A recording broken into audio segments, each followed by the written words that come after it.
Baik, selamat pagi. Hari ini kita akan membahas mengenai materi bidang manajemen dan bagaimana penerapan manajemen di sekolah. Yang pertama, kita akan bahas mengenai bidang manajemen. Nah, bidang manajemen itu ada 5. Yang pertama itu ada di namanya manajemen produksi. Nah, jadi kalau dikatakan dia manajemen produksi, itu adalah bidang manajemen yang tugasnya di dalam sistem produksi. Jadi misalnya, bagaimana menghasilkan suatu barang, bagaimana pengelolaan bahan baku, dan lain sebagainya. Nah, kegiatan produksi ini biasanya prosesnya adalah pemilihan bahan baku atau pemilihan produk seperti apa, kemudian perancangannya seperti apa, bagaimana pengoperasiannya, kemudian bagaimana pengawasan terhadap produksi, dan bagaimana pembaharuannya. Nah, orang-orang yang bekerja di bidang produksi ini atau orang yang bekerja di bidang manajemen produksi memang orang yang harus mengerti bagaimana memproduksi sebuah barang. Contoh, kalau dia orangnya kreatif, kemudian inovatif, lalu dia diminta untuk bekerja di sebuah perusahaan dan dia ambil bagian di bidang pemasaran misalnya, padahal dia itu lebih cocok untuk bekerja membuat barang, maka kan sudah salah jalur seperti itu. Jadi orang yang bekerja di manajemen produksi adalah memang orang yang harus bisa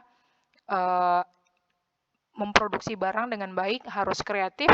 Jadi karena nanti kalau misalnya muncul saingan baru, kita tidak melakukan inovasi terhadap produksi barang kita, maka kan nanti barang kita itu akan jadi tenggelam dengan saingan-saingan dari perusahaan lain gitu. Itu untuk manajemen produksi. Kemudian yang kedua itu adalah manajemen pemasaran. Nah, manajemen pemasaran ini adalah manajemen yang kegiatannya itu untuk bagian penyerahan barang atau jasa kepada konsumen. Artinya, dia yang bagian penyaluran barang atau bagian distribusi barang. Dan mereka lah yang tugasnya untuk melakukan perluasan pasar supaya memang perusahaannya itu atau industrinya bisa berkembang dengan baik gitu. Jadi orang yang bekerja di manajemen pemasaran ini berarti kan harus bisa memang membawa nama baik perusahaan, harus bisa memahami produknya supaya apa bisa dikenalkan ke masyarakat.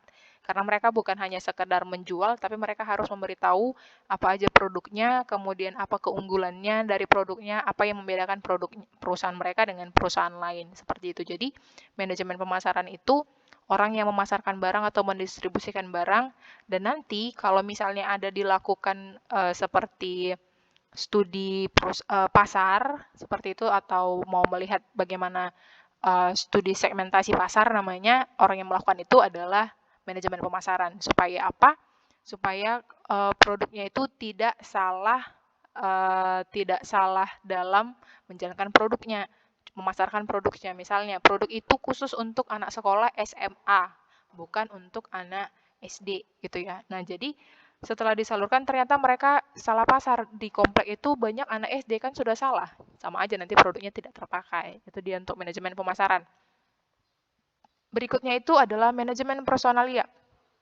Nah, manajemen personalia ini kaitannya dengan apa? Kaitannya dengan sumber daya manusia atau ini pengadaan, pengembangan, pemberian kompensasi, pengintegrasian dalam pemeliharaan sumber daya manusia.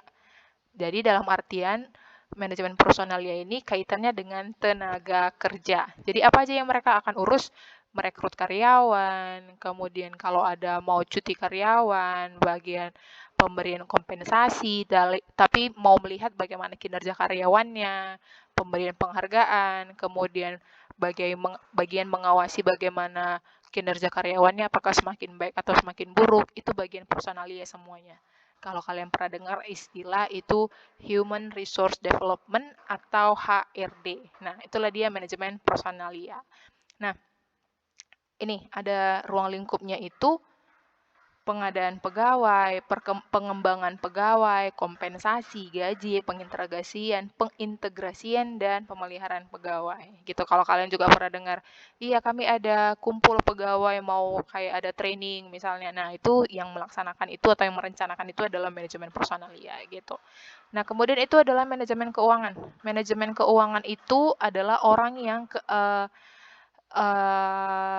kegiatannya itu mengenai perhepengan atau finansial berkaitan dengan operasional perusahaan atau organisasi. Jadi, yang mengatur semua tentang keuangan perusahaan itu ada di manajemen keuangan.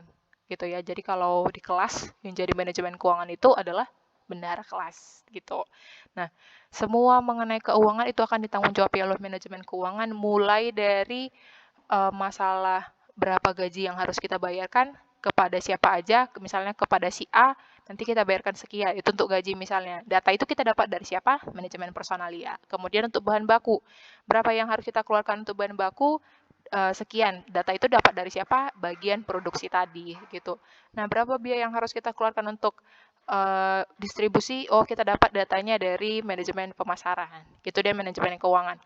Dan yang terakhir itu manajemen administrasi atau akuntansi. Nah, ini adalah mengenai informasi administrasi yang membantu manajemen untuk penentuan kebijakan dalam operasional perusahaan sehari-hari. Jadi artinya gini, bagian administrasi itu bagian pendataan, kurang lebih seperti itu. Jadi apa yang mau kita capai, kemudian apa aja yang kita punya, semuanya ada di situ. Nah, yang 5 bidang manajemen ini saling berkaitan satu sama lain, tidak bisa berjalan sendiri-sendiri. Walaupun memang pertanggungjawaban mereka terhadap tugasnya masing-masing ya pertanggungjawaban setiap bidang, tapi kan supaya manajemen keuangan bisa mengeluarkan gaji, maka harus ada data dari manajemen personalia. Supaya manajemen keuangan bisa mengeluarkan biaya untuk perbaikan alat misalnya, maka harus ada data dari manajemen administrasi dengan data dari bagian produksi barang apa aja yang rusak, seperti itu. Supaya memang bagian keuangan bisa mengeluarkan dana, supaya bisa melakukan untuk pemasaran misalnya ke daerah yang jauh, maka manajemen keuangan akan bekerjasama dengan manajemen pemasaran terkait kemana mereka akan memasarkan, berapa yang akan dipasarkan, kemudian bagaimana targetnya, kira-kira seperti itu.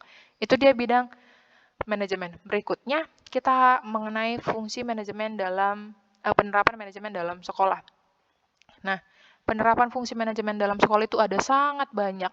Dimulai dari hal yang paling kecil yang kemarin saya pernah informasikan itu adalah mengenai bagaimana di kelas masing-masing. Dimulai dari